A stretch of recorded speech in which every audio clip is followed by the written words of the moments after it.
Esta semana acompáñenme a explorar uno de los grandes enigmas de la arqueología, las líneas de Nazca. Estas misteriosas figuras del desierto peruano han sido calificadas como la octava maravilla del mundo. ¿Quién las hizo? ¿Y por qué? Los arqueólogos siguen sin poder explicar el origen de las líneas de Nazca. Para comprenderlas, indagaré en los misterios de los antiguos grabados del desierto desde Perú hasta el sudoeste de Estados Unidos. Viviré aventuras en el aire, el mar e incluso debajo del desierto.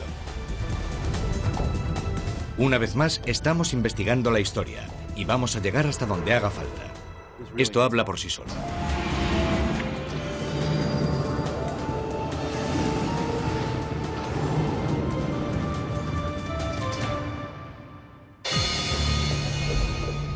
Este es el desierto del sur de Perú. Es uno de los lugares más secos y desolados de la Tierra. Hola, soy George Bernstein y he venido aquí para resolver uno de los mayores misterios de la arqueología: las líneas de Nazca de Perú. Durante siglos, cuando la gente cruzaba estos desiertos, se percataba de que había unas líneas en la arena, pero no tenían ni idea de lo que eran.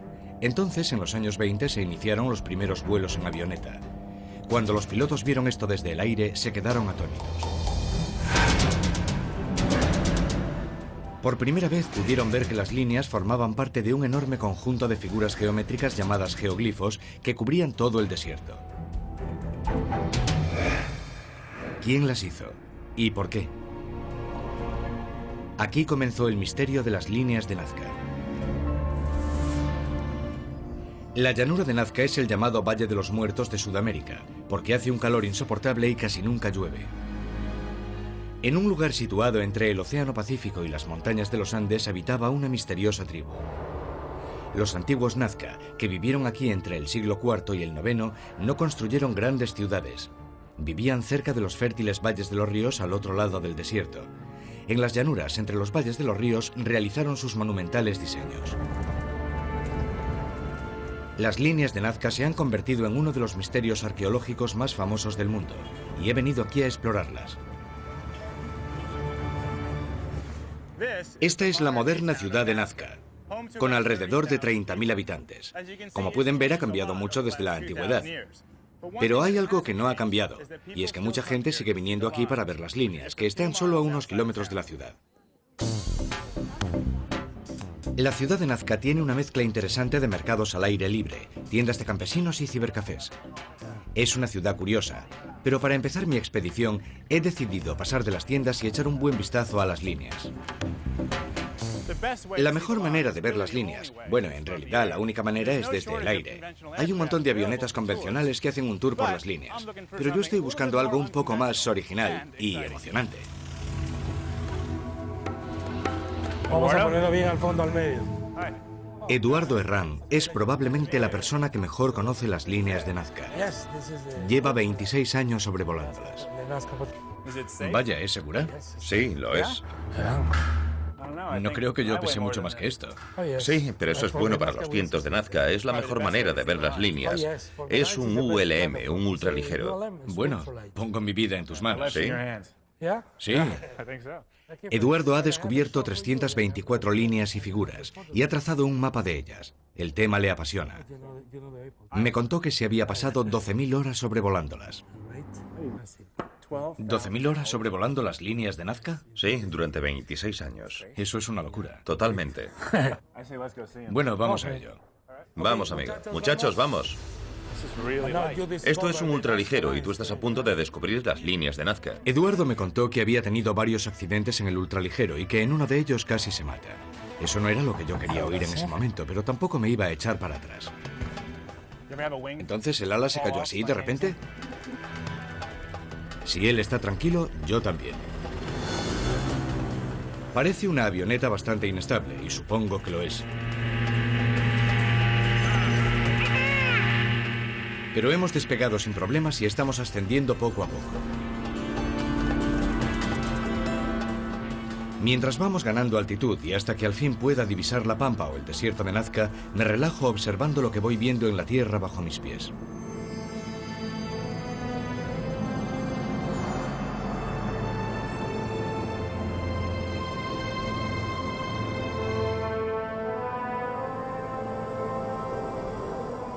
Algunos piensan que las líneas se crearon para los extraterrestres. Al verlas ahora entiendo por qué. Muchas de ellas parecen pistas de aterrizaje. ¿Por qué los antiguos crearían figuras que solo pueden ser vistas desde el aire? Lo que más me asombra es la cantidad que hay. Están por todas partes. Cientos de líneas atraviesan el desierto, algunas de hasta 16 kilómetros de largo. Ese enorme pájaro es del tamaño de un campo de fútbol. Ahí hay un mono, aunque es un poco más difícil de distinguir. Justo ahí. La cola. La araña. La araña mide unos 9 metros de ancho. Allí parece que hay una ballena nadando por el desierto con un chorro de agua saliendo de su orificio nasal. En la colina de la montaña hay una gran figura que parece humana. Otras muchas son difíciles de identificar.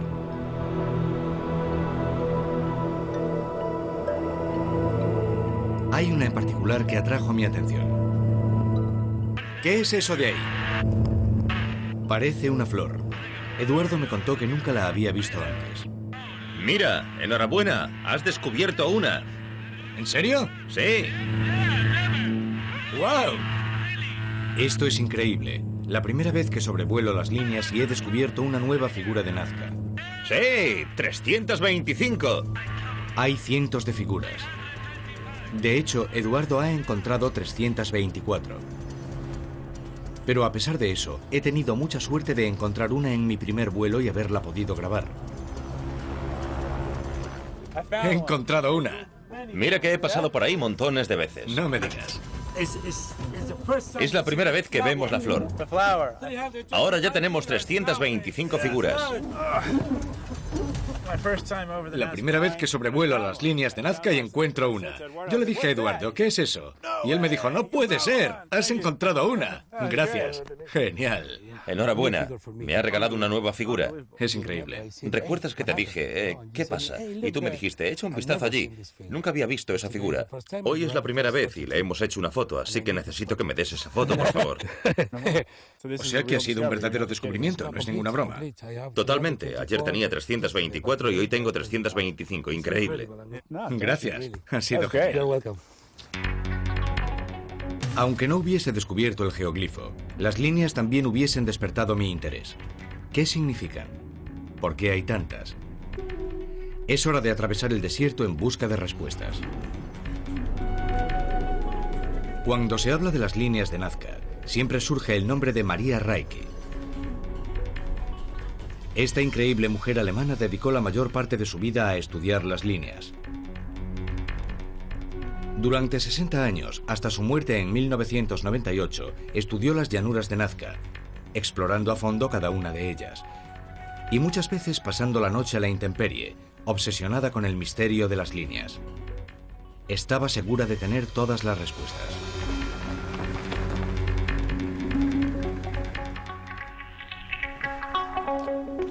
Para averiguar más sobre su teoría, voy a reunirme con su discípula más importante, Ana María Cogorno. Ana María trabajó con la famosa arqueóloga alemana durante los últimos años de su vida. Ana María, encantado. Igualmente. Espero que ella pueda ayudarme a entender la polémica teoría de Maria Raicke. Acabo de ver las líneas de Nazca desde el aire y tenía muchas ganas de verlas desde aquí. ¿Son líneas? Sí, ven a verlas. Enseguida me percaté de lo difícil que es ver las líneas en la Tierra. Parecen mucho más grandes desde el cielo. ¿Esto es una línea? No, solo el borde. Desde el aire parecen más grandes. Sí, pero es que esto es solo el borde. ¿Me estás diciendo que esto es solo el borde de la línea? Sí, son bordes. Espera un momento. Entonces, estas son las líneas de Nazca. Y no tengo que mirar esto pensando que es una línea. Muévete un poco hacia ese lado. Claro, pero cuando te pones en medio... Así. Esto es una línea de Nazca. Es enorme. Esto es lo que veía yo desde arriba. Desde aquí puedes ver lo largas que son y cómo se cruzan. Sí, veo el enorme surco que dejan. ¿Cómo se hicieron? Bueno, lo único que hacían era apartar todas las piedras a los lados para hacer los bordes de los diseños y los dibujos. Simplemente movían las piedras. Siempre pensé que traerían las piedras aquí para hacer estas formas, pero no lo hicieron así, sino que cogieron las piedras de aquí. Es muy sencillo, a la vez una manera muy lógica de hacerlo, ¿no? Y todo este terreno estaba cubierto de estas rocas oscuras. Exacto. Hace millones de años se produjo una gran inundación y entonces esta arcilla amarilla se quedó debajo y fue cubierta por piedras volcánicas que contenían hierro y otros elementos. Son piedras propias de grandes inundaciones. ¿Estas son volcánicas? Sí. Estas piedras cubrieron la superficie y debajo se quedó la arena, que es mucho más ligera, y entonces hace 2000 años las utilizaron para crear estos diseños. Los antiguos Nazca tenían un conocimiento muy avanzado de las técnicas de reconocimiento del suelo. Con la ayuda de un sistema primitivo de marcación, pudieron trazar los complejos diseños por todo el desierto. Luego, solo tuvieron que apartar la capa superior de las piedras. Es una manera inteligente y sencilla de transformar el paisaje. Los arqueólogos calcularon que un pequeño grupo de personas podían haber hecho una figura grande en menos de 48 horas. Otra de las cosas que más me sorprende es cómo las líneas han podido durar tanto tiempo. Parece ser que hay dos buenas razones. La arena del desierto tiene bastante yeso que se humedece todos los días con el rocío, pegando las piedras al suelo. Además, las piedras absorben tanto calor durante el día que crean una bolsa de aire caliente por encima de ellas, protegiéndolas del viento. Como resultado, cualquier marca que se haga en el desierto dura siglos. Las huellas de los neumáticos de los años 20 aún se ven hoy en día.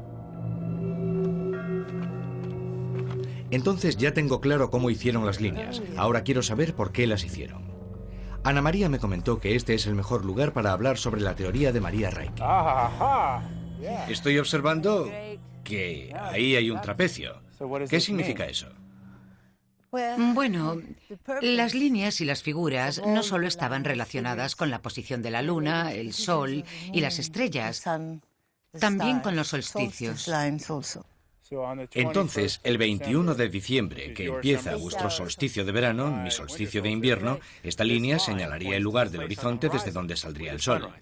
Sí.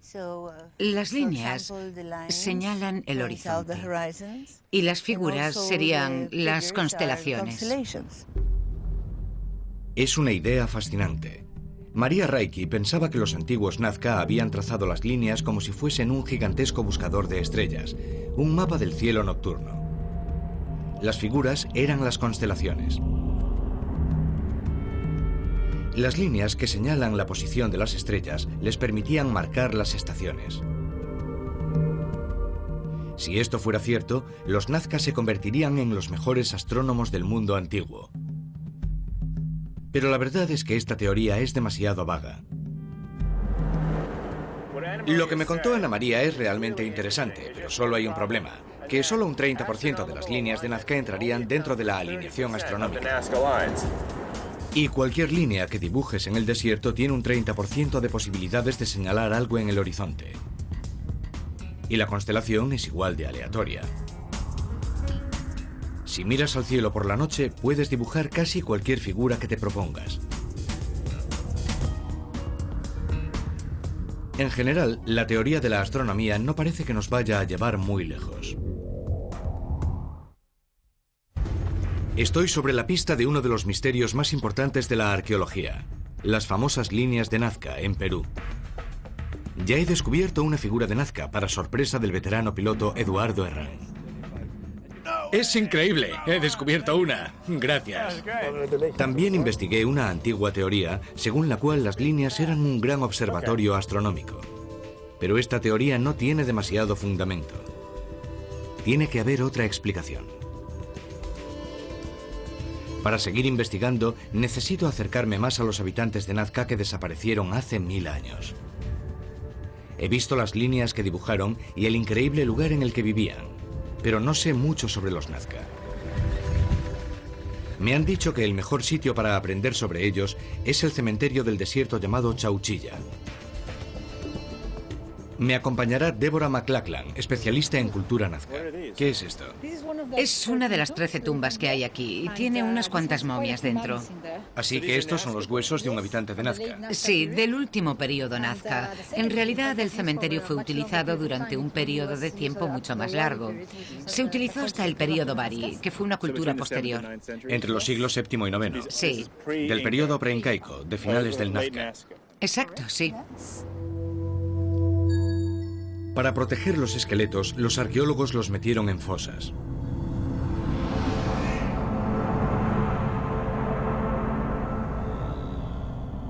Los antiguos peruanos normalmente enterraban a sus muertos sentados. Años después de haber muerto, seguían recibiendo las ofrendas de los vivos. Con el paso de los siglos, iban siendo olvidados, pero como el desierto es tan seco, las momias sobrevivieron prácticamente en su estado original. La mayoría de ellas no son momificaciones artificiales. A veces les sacaban los intestinos y entonces, debido al clima seco, se momificaban de forma natural. Cerca de las fosas funerarias está uno de los lugares más raros que he visto jamás. Un desierto lleno de fragmentos de esqueletos humanos. Estos son huesos humanos y simplemente están aquí tirados. Sí, esto es un cráneo, parte de un cráneo. Asusta un poco, ¿no? Todo este sitio es... Por ahí hay huesos grandes y algunos cráneos.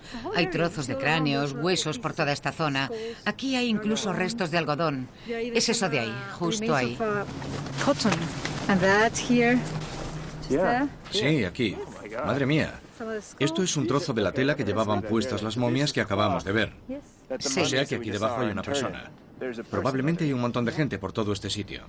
Todo esto es un cementerio, ¿no? Sí, es un cementerio enorme. Y simplemente debido a la erosión producida por el paso de los años, podemos ver estos huesos en la superficie. Vaya. Esto es muy raro. Quería acercarme más a los habitantes de Nazca, pero nunca pensé que me acercaría tanto. Este es un recuerdo del pueblo Nazca bastante surrealista y visceral. No se trata solo de las líneas y las figuras. Hubo gente que vivió aquí y como prueba tenemos sus huesos. Esto habla por sí solo. El cementerio Nazca es increíble. Me impresionó lo árido que es este desierto. Por eso me resultó raro que en las líneas hubiera tantos animales marinos. Una ballena, un pez, un pájaro fragata. ¿Nos dará el mar alguna pista sobre el misterio de las líneas?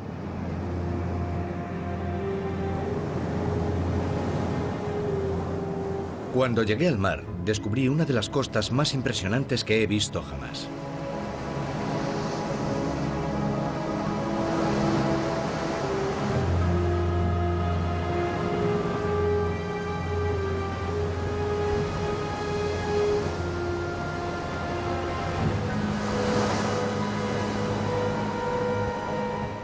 Los mares de esta remota costa son de los más ricos del mundo. He oído que los pescadores locales aún usan técnicas similares a las de los antiguos Nazca. ¡Débora! ¡Te he encontrado! Débora me está esperando en la playa. Esto es genial. ¿Qué están haciendo? Esta es la técnica tradicional de pesca de la que te hablé.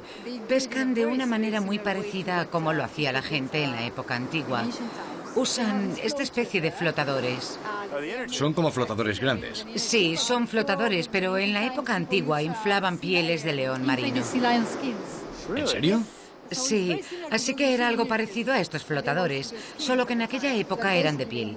Básicamente utilizan las mismas redes, la misma cantidad de gente, las mismas zonas. Así que los materiales han cambiado, pero la técnica es la misma. Sí. Una de las razones por las que estoy aquí y por la que me interesan este tipo de actividades es que al ver los geoglifos desde el aire, vi un montón de dibujos de criaturas marinas, como la ballena. Y no lo entiendo. ¿Por qué la gente que vivía en el desierto conocía estas criaturas marinas? Bueno, obviamente porque estaban viviendo en ambos lados. Estaban complementando la agricultura con la pesca. Repartían el tiempo entre la tierra y el mar. Exacto. Imagínense esta misma escena, pero con un flotador de piel de león marino y redes de fibra de planta mucho más pesadas que estas. Y en esta playa no habría solo un grupo de pescadores, sino que habría muchos más.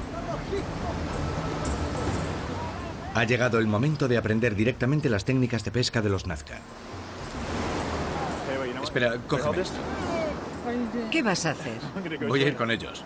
¿En serio? Sí, luego nos vemos.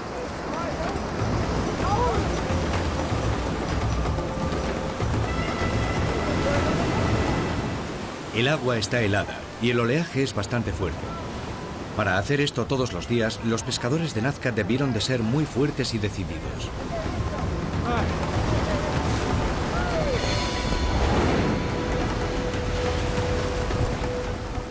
Empujamos el flotador con la red colocada encima y luego la soltamos en el mar.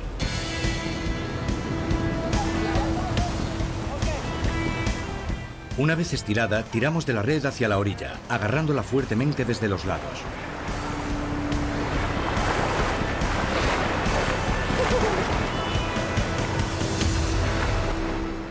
Bueno, al principio el agua estaba helada, pero después de luchar contra corriente te agotas. Así que ya no tienes frío. Creo que todos estaban un poco confusos porque no sabían por qué yo estaba metiéndome en el agua con ellos. Y no sé, supuestamente hay un plan con lo que tiene que hacer cada uno y dónde. Y yo creo que esta vez se olvidaron de todo y pensaron, este tío está con nosotros en el agua y ¿por qué está vestido? Ahora lo único que falta es recoger la red y ver si hemos pescado algo. Mientras recogemos la red, me pongo a pensar si los Nazca se inspirarían en experiencias como esta cuando dibujaron sus figuras en el desierto. En esta costa siguen habitando las criaturas marinas que aparecían en las líneas.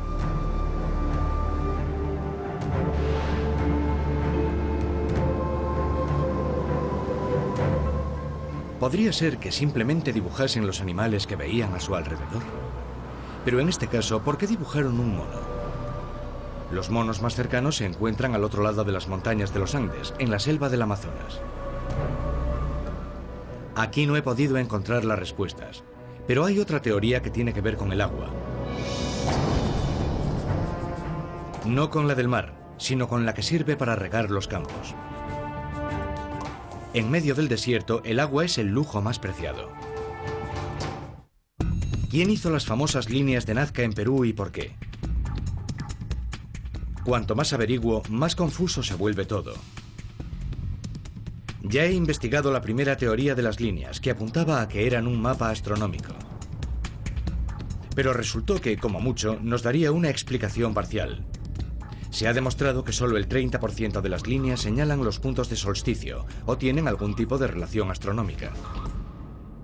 Pero es probable que las líneas puedan tener una explicación mucho más práctica. Algo relacionado con el agua. Los Nazcas vivían en uno de los sitios más secos del mundo. Su mayor preocupación debió de ser el agua. Cuando le pregunté sobre esto a la especialista en cultura nazca, Ana María Cogorno, me comentó que existe una teoría que relaciona directamente a estas líneas con el agua. Resulta que debajo del desierto hay un número de acuíferos o ríos subterráneos. La teoría del agua dice que las líneas no señalan la posición de las estrellas, sino que apuntan a estos suministros de agua subterránea. Ana María me dijo que quería enseñarme unos acueductos.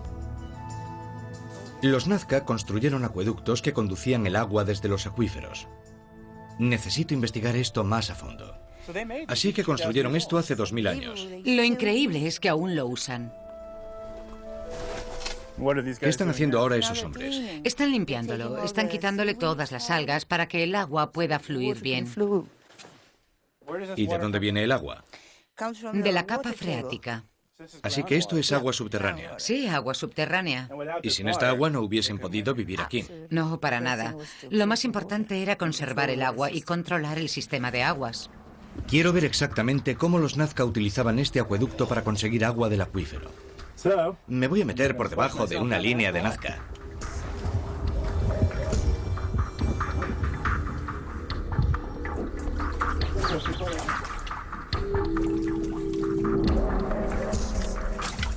ver a dónde conduce. El interior es estrecho, huele mal y está lleno de agua. Lo normal en un acueducto de 2000 años de antigüedad. Lo que me extraña es lo bien conservado que está. Esto es increíble. ¿Pueden imaginarse que esto se construyese hace 2000 años? Fíjense, un pequeño canal que va por debajo del desierto. Es increíble. Y entonces supe por qué estaba tan bien conservado. Dentro del acueducto conocí a un hombre que estaba cortando el musgo y los hierbajos que habían crecido desde la última limpieza. Estaba preparando el acueducto para la época de lluvias, que lo llenaría de agua dentro de pocas semanas. Es increíble que estos acueductos se hayan mantenido así durante casi 2 milenios. Cada 45 metros o así, hay una entrada al acueducto para que a la gente le resulte fácil acceder al agua. Desde el aire, estas entradas se ven increíbles. Parecen enormes agujeros de tornillo en el desierto. Este asombroso sistema de aguas aún irriga grandes zonas del desierto.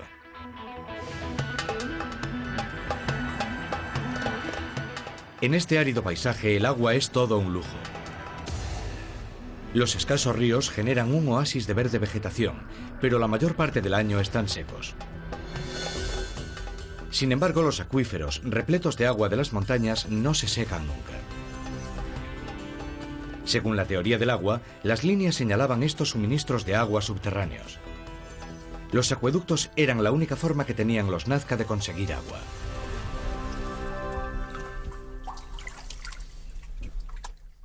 He recorrido 36 metros por el acueducto y cada vez se está haciendo más estrecho. Me pregunto qué me encontraré al final. ¿Cómo conecta esto con el acuífero? ¿Acaso el agua se filtra o es conducida de alguna manera hasta este túnel? Voy a intentar explicarles mi situación para que se hagan una idea de cómo me siento. Aparte de tener que caminar totalmente encorvado, hace frío. Y huele como a barro. No hay barro estancado. Quizás porque ahora están limpiando, pero huele totalmente a podrido. Hay algo que lleva mucho tiempo aquí. Cada vez me resulta más difícil avanzar. Esto se estrecha más. Enseguida me doy cuenta de que no va a haber manera de poder llegar hasta el acuífero. Es mucho más pequeño de lo que esperaba. Esta es la parte más estrecha. Casi no quepo. El acueducto se está haciendo cada vez más estrecho, así que no me queda otra opción que salir por la próxima entrada.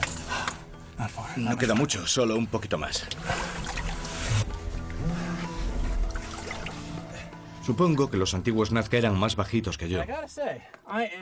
Estoy asombrado. No tenía ni idea de que había acueductos en Sudamérica, y menos hace 2000 años. Su uso de la tecnología, la habilidad de estas personas para fabricar un canal de agua de estas características ha servido para que los Nazca se hayan ganado mi total admiración. Sin duda estoy impresionado. Y necesito una ducha. Entonces, ¿podría ser que las líneas de Nazca estuvieran señalando las fuentes subterráneas de agua? Me han dicho que algunos geólogos realizaron un estudio de las líneas comparándolas con las fallas y los acuíferos de Nazca. Es cierto que la mayoría de estas líneas señalan suministros de agua que están o en la montaña o bajo tierra. Pero, al igual que con la teoría de las estrellas, hay un problema. Solo el 30% de las líneas coinciden con el agua. Y como ya hemos visto, el 30% de coincidencia no significa nada. Aún no he encontrado una teoría convincente sobre el significado de las líneas. Es hora de ampliar mi investigación. El problema con las líneas de Nazca es que todas las teorías se basan en simples conjeturas. Sabemos cómo se hicieron, pero no sabemos por qué. Pero en América hay otros geoglifos sobre los que sabemos bastante más. He estado explorando los desiertos y las costas del sur de Perú, buscando pistas que me ayuden a resolver el misterio de las líneas de Nazca. Las dos teorías principales sobre estos grandes geoglifos del desierto, que son un mapa astronómico o que son un mapa de los acuíferos subterráneos, no han resultado ser demasiado convincentes. Las líneas siguen siendo un misterio. Así que he decidido ampliar la investigación y explorar otros geoglifos que quizás puedan ayudarme a descubrir el misterio de las líneas de Nazca. Por tanto, me dirijo a California del Sur, donde los antiguos norteamericanos que habitaban en el río Colorado también construyeron geoglifos. Allí reciben el nombre italiano de intaglios.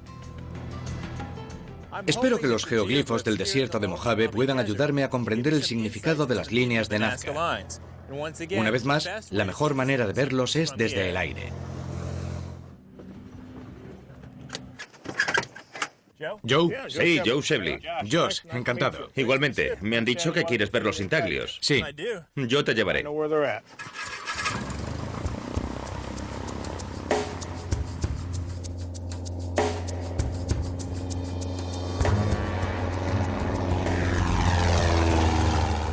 Fuimos desde las húmedas llanuras de alrededor de la pequeña ciudad de Blythe hasta un pequeño grupo de montañas lejanas. Los intaglios están en la ladera de esas montañas. Cuando las sobrevolamos, lo que más me asombró fue lo mucho que se parecía el paisaje árido y seco de Mojave a las llanuras de Nazca.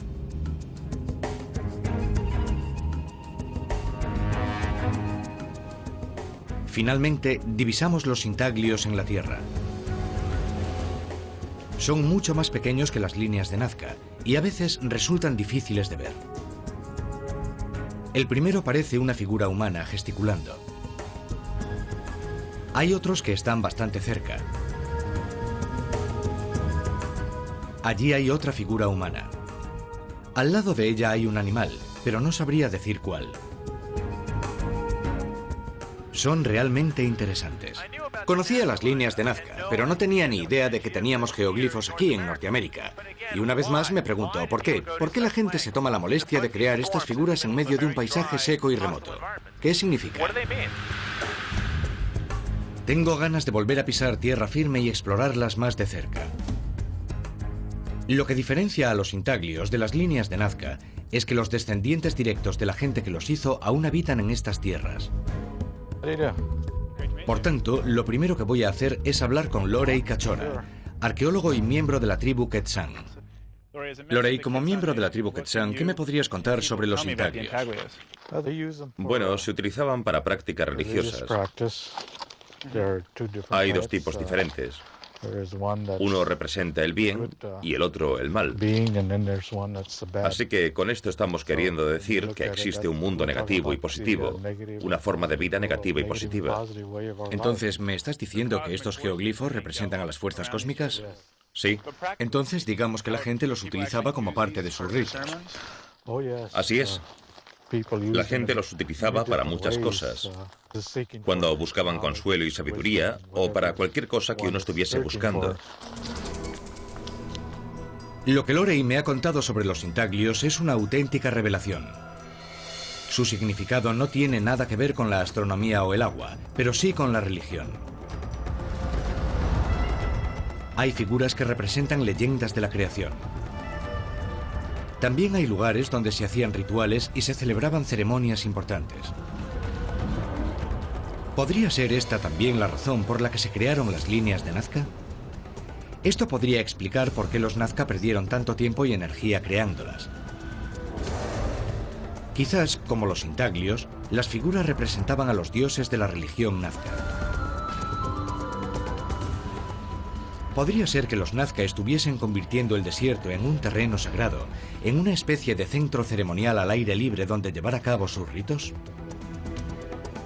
El único que podría contarme más sobre este tema es David Whitley, uno de los mayores especialistas en geoglifos del mundo.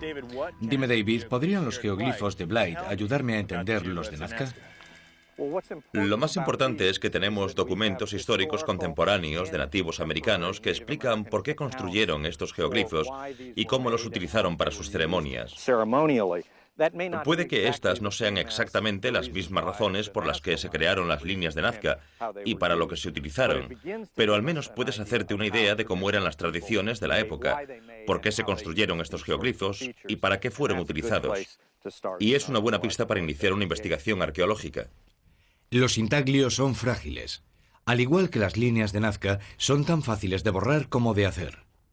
Puede que no quede muy bonito protegerlos con una valla, pero sí tiene bastante sentido. Parece que estos los hicieron igual que los de Nazca, apartaron la capa de piedras volcánicas para mostrar la arena más fina de debajo. Simplemente desecharon el pavimento del desierto. ¿Y qué significa esto? Esto es Mustamo, el dios creador, y aquí tuvo lugar un mítico suceso. Aquí el dios hizo algo importante para la historia de la creación. El río Colorado estaba desbordándose y él evitó que toda esta zona se inundase, subiendo y bajando sus brazos 4 veces, provocando así el retroceso de las aguas y salvando a la gente. Y reprodujeron esta historia aquí en la Tierra. Así es.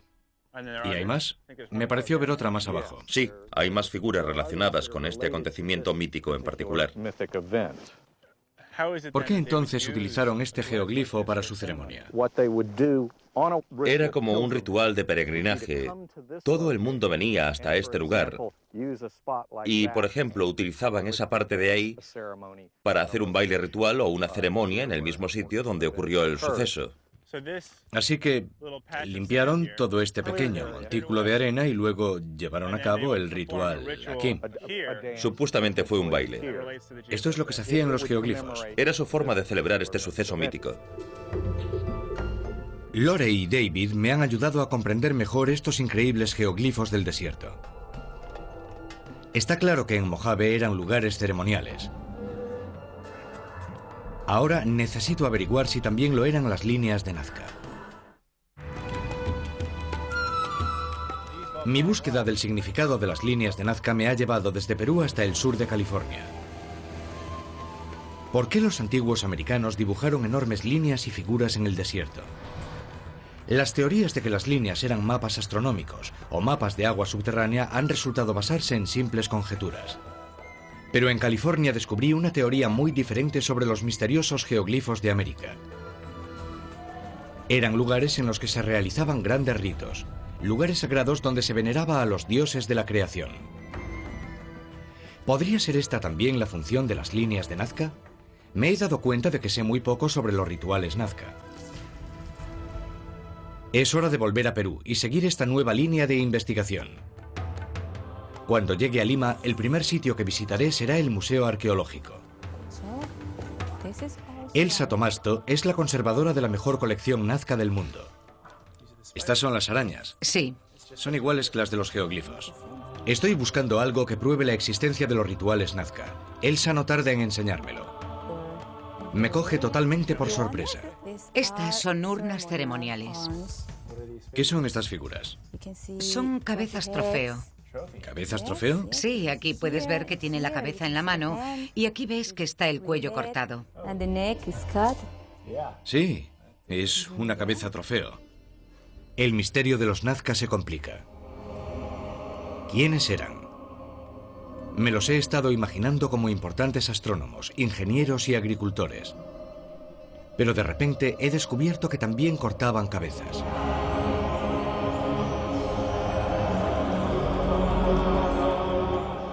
Sabía que los incas, que habitaron en esta zona 500 años después que los Nazca, decapitaban a sus enemigos y les arrancaban las cabezas como trofeo, e incluso las usaban para beber.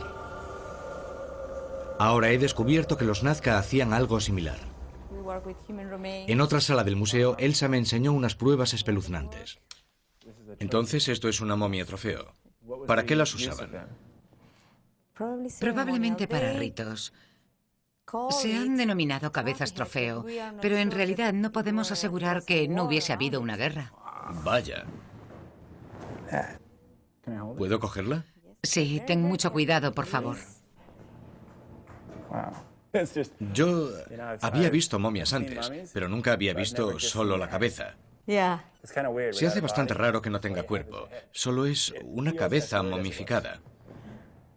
Es tan raro como se lo están imaginando.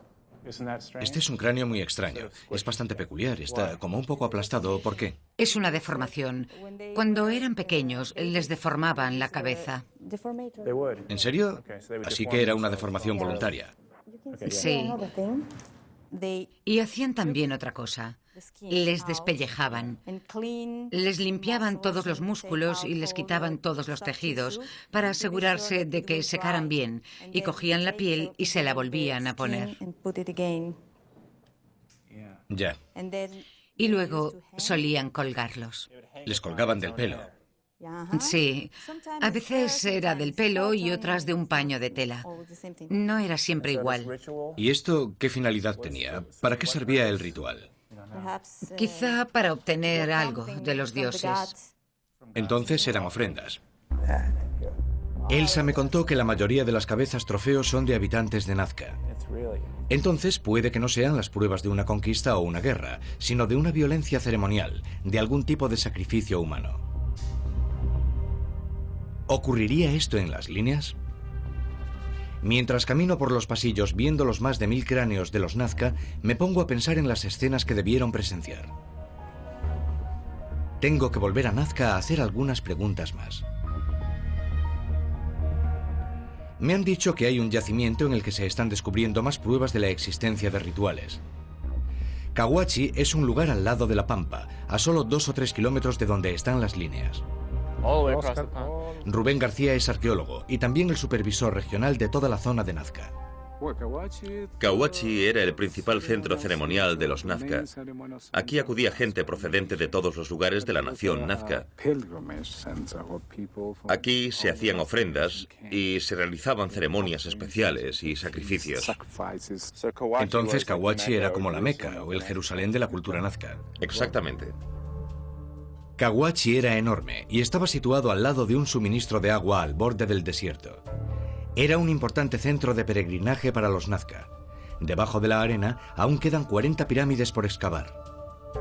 Es también el lugar al que conducen muchas de las líneas del desierto.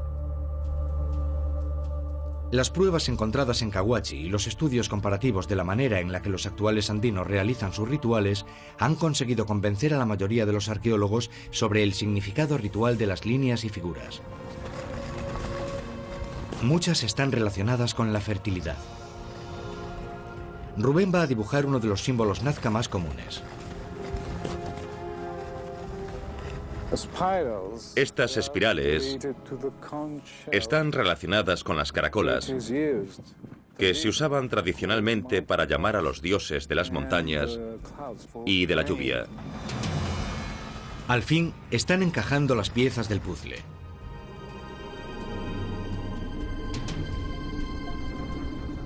La mayoría de los arqueólogos piensan que las líneas eran los lugares secretos donde los Nazca realizaban sus grandes ceremonias.